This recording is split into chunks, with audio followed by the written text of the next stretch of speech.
सियावर रामचंद्र की जय, पवन सुत हनुमान की जय, उमापति महादेव की जय। अथ सप्तचत्वारिंशः सर्गः। अरण्यकांड के जो है 47वें सर्ग में सीता का रावण को अपना और पति का परिचय देकर वन में आने का कारण बताना, रावण का उन्हें अपनी पटरानी बनाने की इच्छा प्रकट करना और सीता का उसे फटकारने का वर्णन है।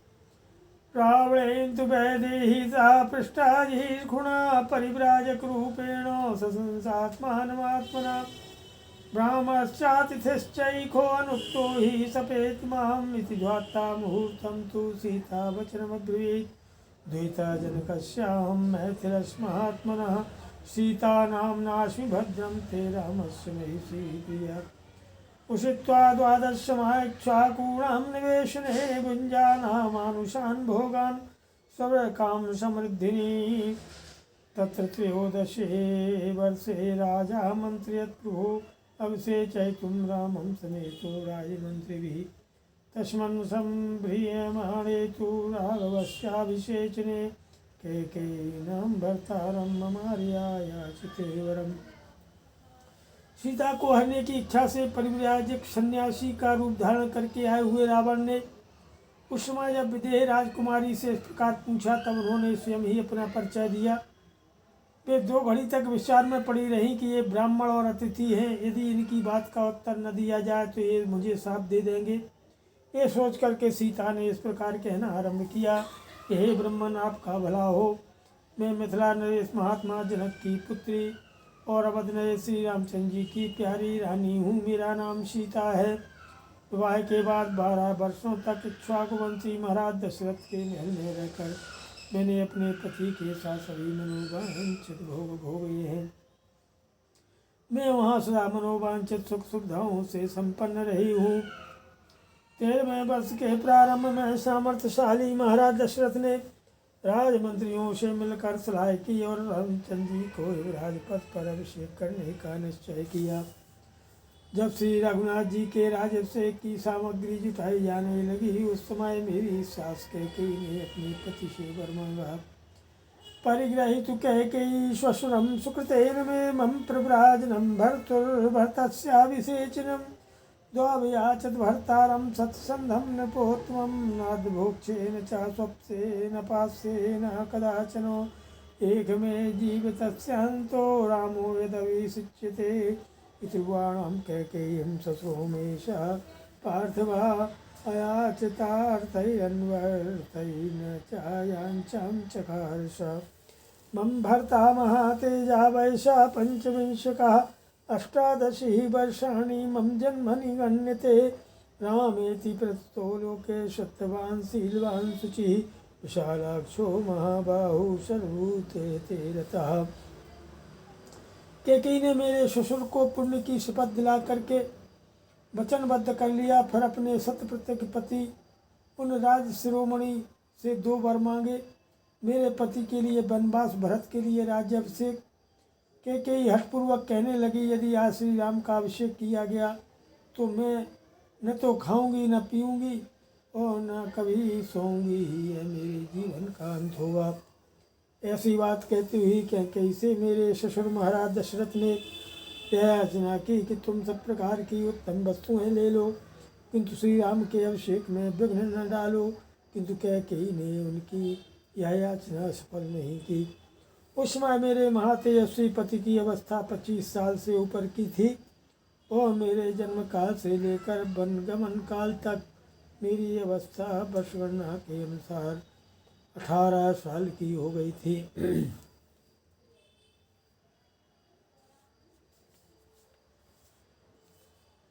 श्री राम जगत में सत्यवादी, सुशील और पवित्र रूप से विख्यात हैं।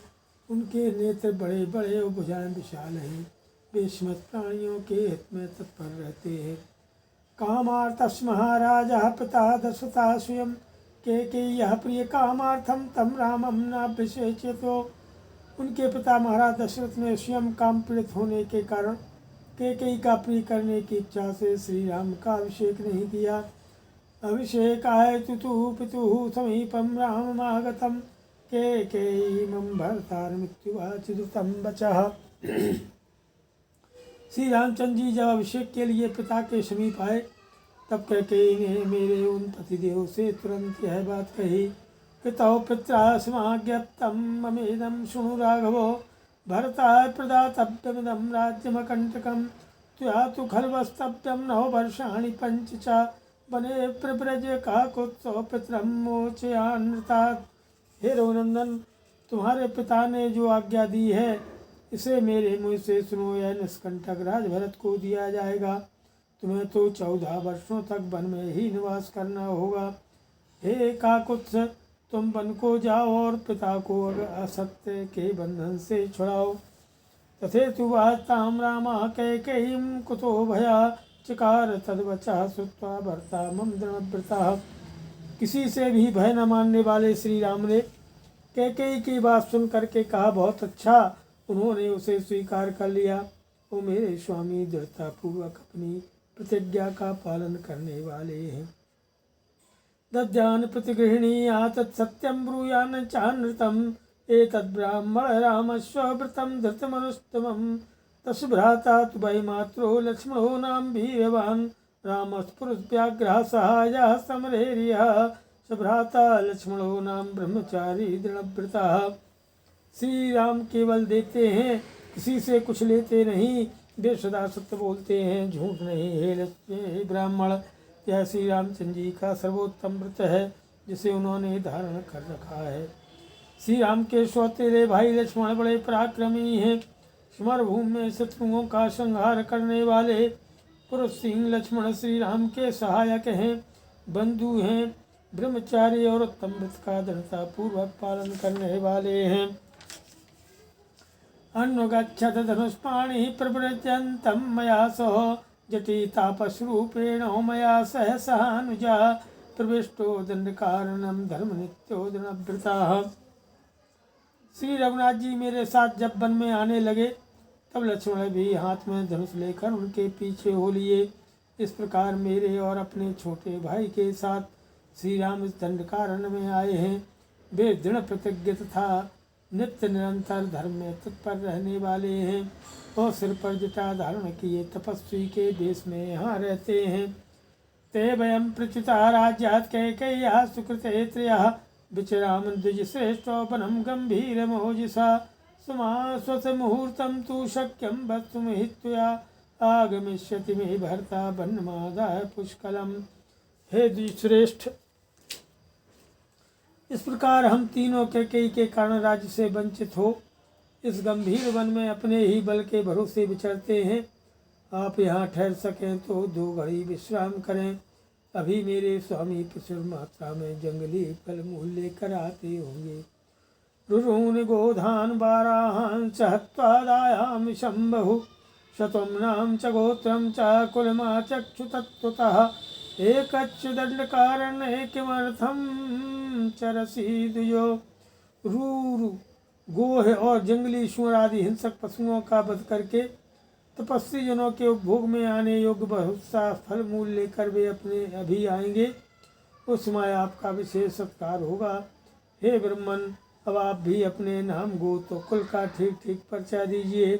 आप अकेले इस दंड कारण में किस लिए विचरते हैं।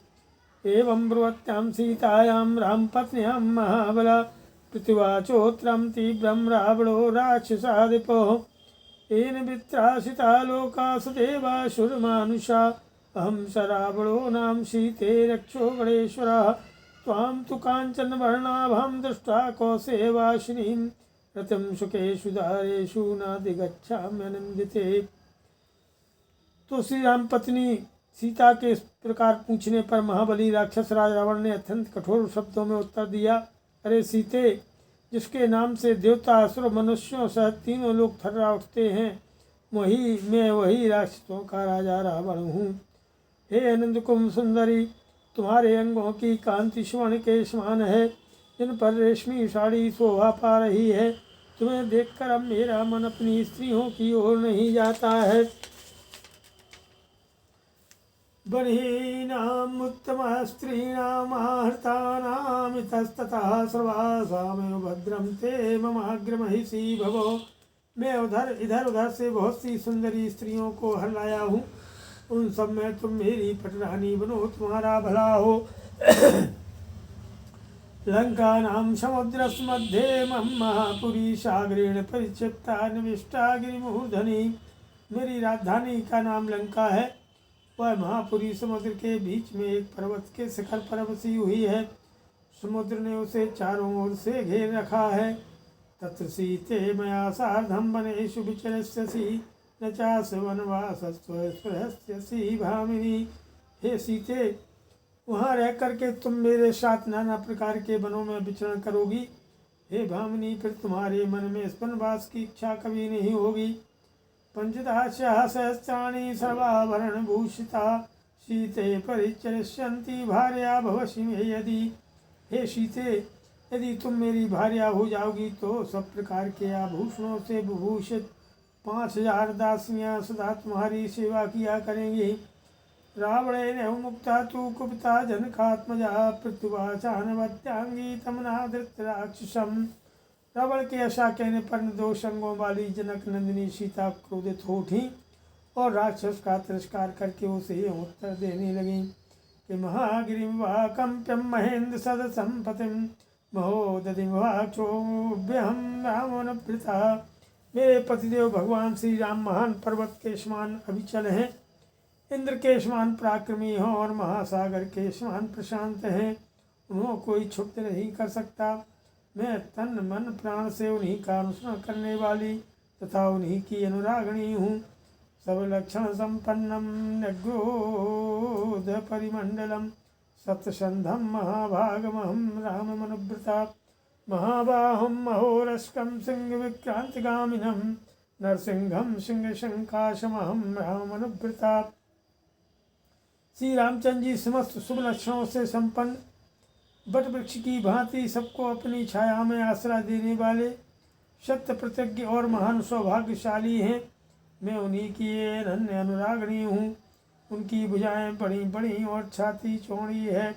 वे सिंह के समान पाँव बढ़ाते हुए बड़े गर्व के साथ चलते हैं और सिंह के समान ही पराक्रमी हैं। मैं उन पुरुष सिंह श्री राम में ही अनन्य भक्ति रखने वाली हूँ। पूर्णचंद्राननं रामं राजवत्सं जितेन्द्रियं पृथुकीर्तिं महाबाहुं अहं रामं अनुवृता। राजकुमार श्री राम का मुख पूर्ण चंद्रमा के समान मनोहर है। वे जितेंद्रिय हैं, उनका यश महान है। उन महाबाहु श्री राम में ही दृढ़तापूर्वक मेरा मन लगा हुआ है। त्वं पुनर्जम्बुकः सिंही मामेक्षसि दुर्लभां नाहं शक्या त्वया स्पृष्टुमादित्यस्य प्रभा यथा। अरे पापी निशाचर, तू सियार है और मैं सिंहनी हूँ। मैं तेरे लिए सर्वथा दुर्लभ हूँ। क्या तू यहाँ मुझे प्राप्त करने की इच्छा रखता है? अरे जैसे सूर्य की प्रभा पर कोई हाथ नहीं लगा सकता, उसी प्रकार तू मुझे छू भी नहीं सकता। पादपान कांचनान्नूनं बहून् पश्यसि मंदभाग राघवस्य प्रियां भार्यां यस्तुमिच्छसि राघवो। अरे भागे राक्षस, तेरा इतना साहस, तू श्री रघुनाथ जी की प्यारी पत्नी का अपहरण करना चाहता है। निश्चय ही तुझे बहुत से सोने के वृक्ष दिखाई देने लगे हैं। अब तू मौत के निकट जा पहुँचा है। क्षुदितस्य च संगस्य मृगः शत्रोस्तरस्विनः आशीविशस्य वदनात् दंष्टामादातुमिच्छसि मंदिरं पर्वतश्रेष्ठं पाणिना हर्तुमिच्छसि कालकूटं विषं पीत्वा स्वस्तिमान् गन्तुमिच्छसि अक्षसूचा प्रमजसि जिह्वालेढि च सुरं राघवस्प्रियां भार्याम् अधिगन्तुं त्वमिच्छसि औषधिशिलां कण्ठे समुद्रं तर्तुमिच्छसि सूर्याचन्द्रमसौ चोभौ पाणिभ्यं हर्तुमिच्छसि यो रामस्य प्रियां भार्यां प्रदर्शयितुमिच्छसि। तू श्री राम की प्यारी पत्नी को हस्तगत करना चाहता है, जान पड़ता है। अत्यंत वेगशाली मृगबैरी भूखे सिंह और विषधर सर्प के मुख से उनके दांत तोड़ लेना चाहता है। अरे पर्वत श्रेष्ठ मंदराचल को हाथ से उठाकर ले जाने की इच्छा करता है। कालकूट विष को पीकर कुशल पूर्वक लौट जाने की अभिलाषा रखता है तथा आँख को सुई से पोंछता और छुरे को जीभ से चाटता है। क्या तू अपने गले में पत्थर बांधकर समुद्र को पार करना चाहता है? सूर्य और चंद्रमा दोनों को अपने दोनों हाथों से हर लाने की इच्छा करता है, जो श्री रामचंद्र जी की प्यारी पत्नी पर बलात्कार करने को उतारू हुआ है। के अग्निम प्रज्वलितं दृष्ट्वा वस्त्रेणाहर्तुमिच्छसि कल्याणवृतां यो भार्यां रामस्य हर्तुमिच्छसि अयो मुखानां शूलानमानामग्रे चरितुमिच्छसि रामसदसीं भार्यां योधिगन्तुं त्वमिच्छसि। यदि तू कल्याणमय आचार का पालन करने वाली श्री राम की भार्या का अपहरण करना चाहता है तो अवश्य ही जलती हुई आग को देखकर भी तू उसे कपड़े में बांध कर ले जाने की इच्छा करता है।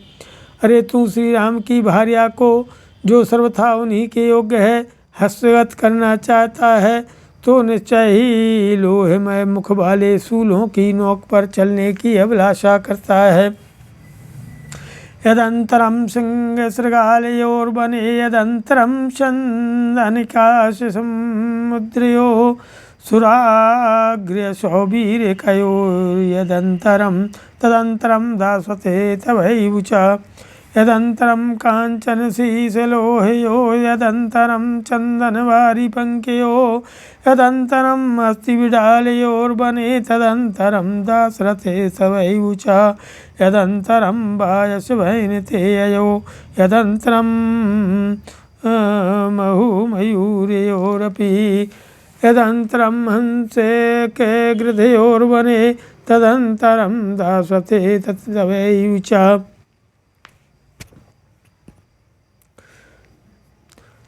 वन में रहने वाले सिंह और सियार में, समुद्र और छोटी नदी में तथा अमृत और कांजी में जो अंतर है, वही अंतर दशरथ नंदन श्री राम में और तुझ में है।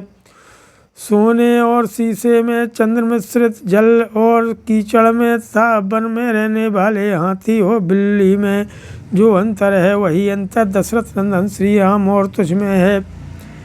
गरुड़ और कौए में, मोर और जलकाक में तथा बनवासी हंस और गीध में जो अंतर है, वही अंतर दशरथ नंदन श्री राम और तुझ में है। कि तस्मन् सहस्राक्ष संप्रभावे रामे स्थिते कार्मुक बाण पाणौ हितापिते हम नजराम गमिष्ये आज्यम यथा मक्षिकयावगीर्णम् इतीव तद्वाक्यं दुष्टभावासु दुष्टमुक्त्वा रजनीचरं तं गात्रप्रकम्पाद्व्यथिता बभूव वातोद्यता सा कदलीव तन्वी ताम्बेप्यमानामुपलक्ष्य सीतां सरावणो मृत्युसंप्रभावा कुलं बलं नाम च कर्म चात्मनः समाचचक्षे भयकारणार्थम्। जिसमें सहस्त्र निर्धारी इंद्र के समान प्रभावशाली श्री रामचंद्र जी हाथ में धनुष और बाण लेकर खड़े हो जाएंगे, उस समय तू मेरा अपहरण करके भी मुझे पचा नहीं सकेगा। ठीक उसी तरह जैसे मक्खी घी पीकर उसे पचा नहीं सकती है। सीता के मन में कोई दुर्भाव नहीं था, तो भी उस राक्षस से अत्यंत दुखजनक बात कहकर सीता रोष से कांपने लगी। शरीर के कंपन से कृशांगी सीता हवा से हिलाई गई, कदली के समान व्यथित हो उठी। सीता को कांपती हुई देख मौत के समान प्रभाव रखने वाला रावण उनके मन में भय उत्पन्न करने के लिए अपने कुल बल नाम और कर्म का परिचय देने लगा। श्रीमद् रामायणे वाल्मीकि आदि काव्ये अरण्यकाण्डे चत्वारिंशः सर्गः। नमः। सियावर रामचंद्र की।